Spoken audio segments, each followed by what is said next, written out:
Welcome to Lumenara. Let His Word be your light. Take a quiet moment.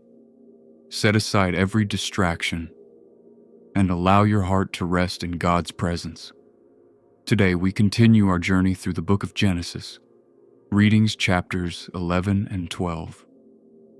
In these chapters, we witness humanity's attempt to build the Tower of Babel. Their languages are confused and the nations are scattered across the earth. Then God calls Abram, beginning a new chapter in his plan of redemption. A journey of faith, promise, and obedience. May these sacred words bring peace to your heart, strength to your spirit, and a deeper trust in the Lord. Now, let us begin. Genesis chapter 11. Genesis chapter 11, verse 1. The whole earth was of one language and of one speech. Verse 2. As they traveled east, they found a plain in the land of Shinar, and they settled there. Verse 3. They said to one another, "Come, let's make bricks and burn them thoroughly." They had brick for stone, and they used tar for mortar. Verse 4. They said, "Come, let's build ourselves a city and a tower whose top reaches to the sky, and let's make a name for ourselves, lest we be scattered abroad on the surface of the whole earth." Verse 5. Yahweh came down to see the city and the tower, which the children of men were building. Verse 6. Yahweh said, "Behold, they are one people, and they all have one language, and this is what they begin to do. Now nothing will be withheld from them, which they intend to do." Verse 7. "Come, let's go down, and they confuse their language, so that they may not understand one another's speech." Verse 8. So Yahweh scattered them abroad from there, on the surface of all the earth, and they stopped building the city. Verse 9. Therefore its name was called Babel, because there Yahweh confused the language of all the earth. From there, Yahweh scattered them abroad over the surface of all the earth. Verse 10. This is the history of the generations of Shem.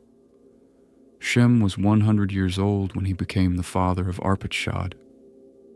2 years after the flood. Verse 11. Shem lived 500 years after he became the father of Arpachshad, and became the father of more sons and daughters. Verse 12. Arpachshad lived 35 years and became the father of Shelah. Verse 13.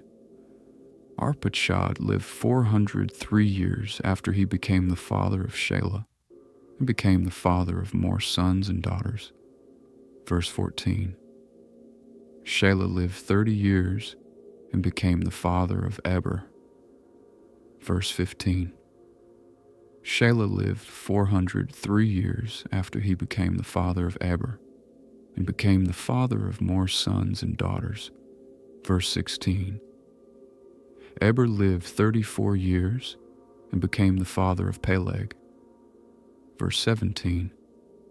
Eber lived 430 years after he became the father of Peleg, and became the father of more sons and daughters. Verse 18. Peleg lived 30 years and became the father of Roy. Verse 19. Peleg lived 209 years after he became the father of Reu, and became the father of more sons and daughters. Verse 20. Reu lived 32 years and became the father of Serug. Verse 21. Reu lived 207 years after he became the father of Serug, and became the father of more sons and daughters. Verse 22. Serug lived 30 years and became the father of Nahor. Verse 23. Serug lived 200 years after he became the father of Nahor, and became the father of more sons and daughters. Verse 24. Nahor lived 29 years and became the father of Terah. Verse 25. Nahor lived 119 years after he became the father of Terah, and became the father of more sons and daughters. Verse 26. Terah lived 70 years, and became the father of Abram, Nahor, and Haran. Verse 27. Now this is the history of the generations of Terah. Terah became the father of Abram, Nahor, and Haran. Haran became the father of Lot. Verse 28. Haran died in the land of his birth, in Ur of the Chaldees, while his father Terah was still alive. Verse 29. Abram and Nahor married wives. The name of Abram's wife was Sarai, and the name of Nahor's wife was Milcah, the daughter of Haran, who was also the father of Iscah. Verse 30. Sarai was barren. She had no child. Verse 31. Terah took Abram his son, Lot the son of Haran, his son's son, and Sarai his daughter-in-law, his son Abram's wife.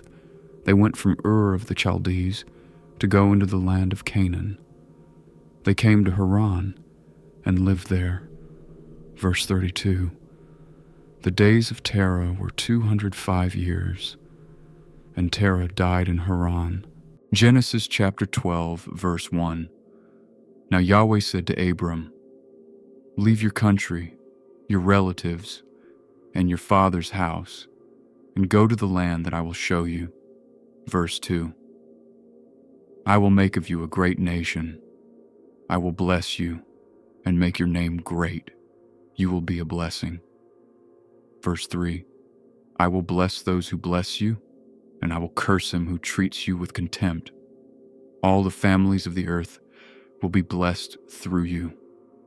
Verse 4. So Abram went as Yahweh had told him. Lot went with him. Abram was 75 years old when he departed from Haran. Verse 5.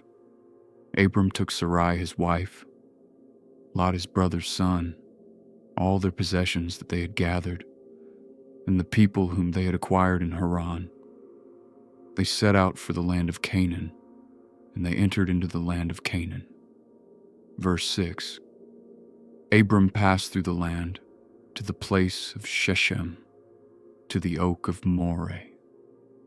At that time, the Canaanites were in the land. Verse 7. Yahweh appeared to Abram and said, I will give this land to your offspring. Abram built an altar there to Yahweh, who had appeared to him. Verse 8. From there, he traveled to the hill country east of Bethel and pitched his tent, with Bethel on the west and Ai on the east. There he built another altar to Yahweh and called on Yahweh's name. Verse 9. Abram continued his journey, traveling toward the south. Verse 10. There was a famine in the land. Abram went down into Egypt to live there as a foreigner because the famine was severe in the land. Verse 11.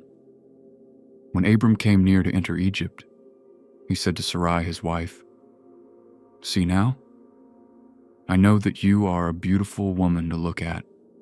Verse 12. It will happen that when the Egyptians see you, they will say, This is his wife. They will kill me, but they will let you live. Verse 13. Please say that you are my sister, so that it may go well with me because of you, and that my life may be spared for your sake. Verse 14. When Abram entered Egypt, the Egyptians saw that Sarai was a very beautiful woman. Verse 15. The princes of Pharaoh also saw her, and praised her to Pharaoh. So the woman was taken into Pharaoh's house. Verse 16. Pharaoh treated Abram well for her sake. Abram received sheep, cattle, male donkeys, male servants, female donkeys, and camels. Verse 17. But Yahweh afflicted Pharaoh and his household with severe plagues because of Sarai, Abram's wife. Verse 18. Pharaoh called Abram and said, What is this that you have done to me? Why didn't you tell me that she was your wife? Verse 19. Why did you say, she is my sister, so that I took her to be my wife? Now then, here is your wife, take her, and go your way. Verse 20. Then Pharaoh commanded his men concerning Abram, and they escorted him away with his wife and all that he had. Thank you for reading with us today. We hope these sacred words have brought peace to your heart, strength to your spirit, and encouragement for your journey of faith. If this Bible reading blessed you, please consider subscribing to Lumenara, liking this video, and sharing God's Word with others. May the Lord watch over you, guide your steps, and fill your life with His peace. Until next time, keep His Word in your heart, and remember, let His Word be your light.